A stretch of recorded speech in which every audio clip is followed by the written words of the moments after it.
So let's say you get noticed that you're getting relocated, whether you're a corporate executive or a foreign service officer, you're now going to be moved somewhere that isn't here and you're trying to figure out what to do with your house. Probably thinking about renting it and trying to figure out how can you do that and still be profitable.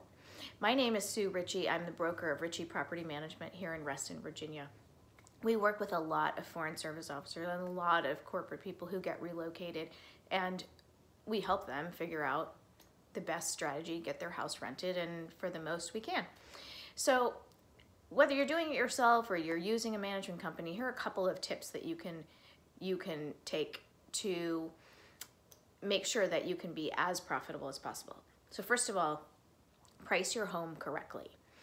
Get the help of a professional if you're really not sure where to price it, because the last thing you want to do is overprice it or underprice it. You don't want to leave money on the table, but you also don't want it to be too high where you think people might make an offer, but they really don't. They just look at something else and choose something that is the right price.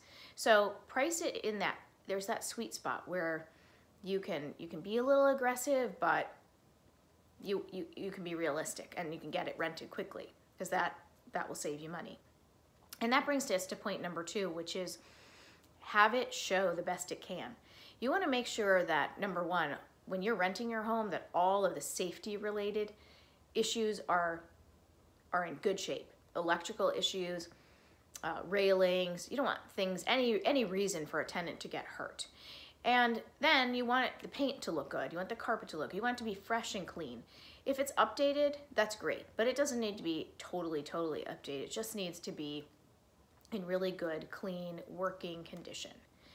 And then lastly, just make sure that you have a good team of vendors. If you don't use a property management company, that's okay, because if you're overseas, you've got to have somebody local who can be your go-to person. Have a great handyman who can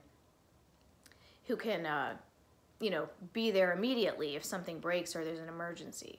Because if you don't have that and you're across the world, that makes it really hard because of time difference, and then the tenant gets frustrated and it just turns into an ugly experience. So those are just a few things you can do to make your whole rental experience a profitable one. If there's any way we can help, we're happy to do that. But hopefully these tips give you a little more idea of what you can do if you're going to be relocated. Thanks so much.